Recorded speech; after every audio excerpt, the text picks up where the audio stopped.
GR number 243133 March 8, 2023. Ang Respondent Corporation ay nagbebenta ng mga memorial lots at nag-aalok ng mga serbisyo ng interment.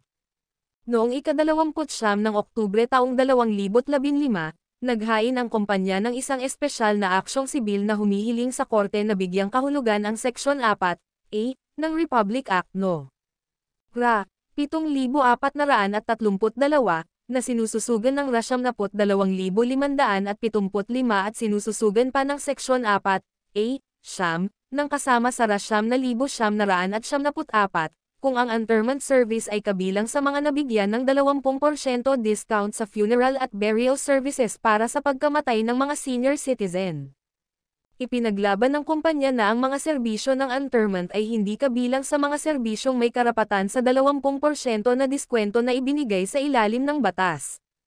Ang tanging isyu para sa pagresolba ay kung ang mga serbisyo ng interment ay sakop sa ilalim ng RA 7,432 na sinususugan ng RA 9,257 at RA 9,974 at sa gayon, napapailalim sa 20% na diskwento sa serbisyo ng libing at paglilibing para sa pagkamatay ng mga senior citizen. Ang pagmamahal at paggalang sa mga matatanda ay nakaugat ng malalim sa ating kultura at bahagi ng ating lipunan. Kaya't ang tungkuling pangalagaan ang mga matatanda ay nakapaloob sa ating saligang batas. Ang pagpasa ng RA 7,432, ang Senior Citizens Act, noong ika-23 ng Abril taong 1972 ay naglalayong magbigay ng mga benepisyo na pabor sa mga senior citizen o sa mga hindi bababa sa 60 taong gulang, pagbibigay laman sa ipinahayag na patakaran na ang mga senior citizen ay may ambag sa pagbuo ng bansa at hikayatin ang kanilang mga pamilya at komunidad na muling pagtibayin ang pinahahalagahang tradisyon ng mga Pilipino na pangangalaga sa mga senior citizen. Kasama sa mga benepisyo ang mga pribilehiyong may diskwento sa mga serbisyong kailangan para sa isang disente at kasiyasyang buhay, tulad ng mga serbisyo sa transportasyon, mga hotel at lodging establishments, mga restaurant, mga sentro ng libangan, mga lugar ng kultura, paglilibang, at libangan, at pagbili ng mga gamot.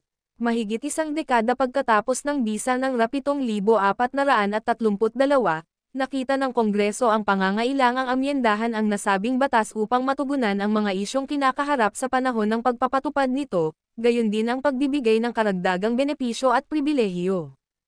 Kaya naman, noong ika-26 ng Pebrero taong 2004, ang RA 9,257 o ang Expanded Senior Citizens Act of 2003 ay inaprubahan upang amyendahan ang RA 7,432. Bukod sa pinalawak na mga benepisyo at pribilehiyo na nakatuon sa pagpapabuti ng kalidad ng buhay ng mga senior citizen, ipinakilala ng RA 9,275 ang pagsasama ng mga benepisyo na may kaugnayan sa halang hantungan. Ito ay bilang pagkilala sa pangangailangan hindi lamang para sa isang disenteng buhay, kundi pati na rin para sa isang kagalang-galang na libing.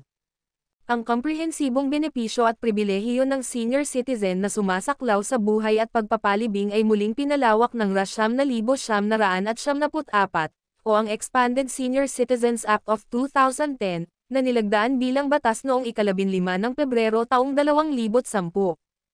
Ang RA 9,257 at RA 9,974 ay hindi nagbibigay ng eksaktong kahulugan ng terminong mga serbisyo sa pagpapalibing.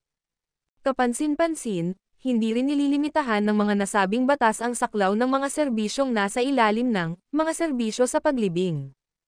Ang terminong paglilibing ay karaniwang nauunawaan na ang ibig sabihin ay ang paglalagay ng bangkay sa isang libingan, o ang seremonyang ginaganap kapag ito ay tapos na.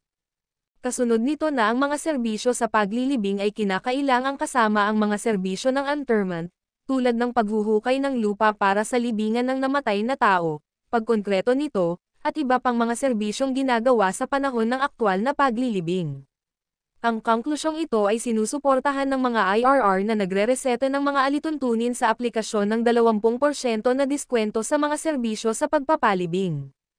Ang paghahambing ng mga IRR ng RA 9,257 at RA 9,974 na ay nagpapakita na sila ay halos pareho, Maliban na ang IRR ng ₱9,974 na ay nagpaliwanag sa terminong, iba pang mga kaugnay na serbisyo, sa pamamagitan ng pagsasama ng isang sample na listahan ng mga serbisyo, at hindi kasama ang dalawang gastos, katulad ng obituary publication at halaga ng memorial lot. Sa pagbibigay kahulugan sa Seksyon 6 ng IRR ng ₱9,974, ang mababang hukuman ay dapat na ginabayan ng Artikulo 3 ng kaparehong tuntunin, sa kahulugan, Artikulo 3.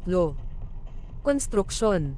Ang mga panuntunang ito ay dapat bigyang kahulugan at ilapat alinsunod sa pagsulong ng mga patakaran at layunin ng batas.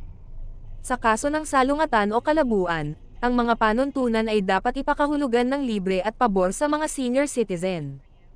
Ang interpretasyong ito ay naaayon sa, at sa pagsulong ng mga patakaran at layunin ng batas. Sa partikular, ang ₱9,974 na ay nagsasaad na ang Seksyon 4 ng Artikulo 15 ng Konstitusyon ay nagdedeklara na tungkulin ng pamilya na pangalagaan ang mga matatandang miyembro nito habang ang Estado ay maaaring magdisenyo ng mga programa ng Social Security para sa kanila. Ang pagbubukod ng mga serbisyo ng interment mula sa saklaw ng ipinag-uutos ng batas na diskwento sa senior citizen ay hindi nakalagay sa batas. Pinaniniwalaan namin na ang mga serbisyo ng interment ay saklaw sa ilalim ng RA 7,432 na sinususugan ng RA 9,257 at RA 9,974 na nagbibigay ng 20% na diskwento sa mga serbisyo sa paglilibing ng mga senior citizen.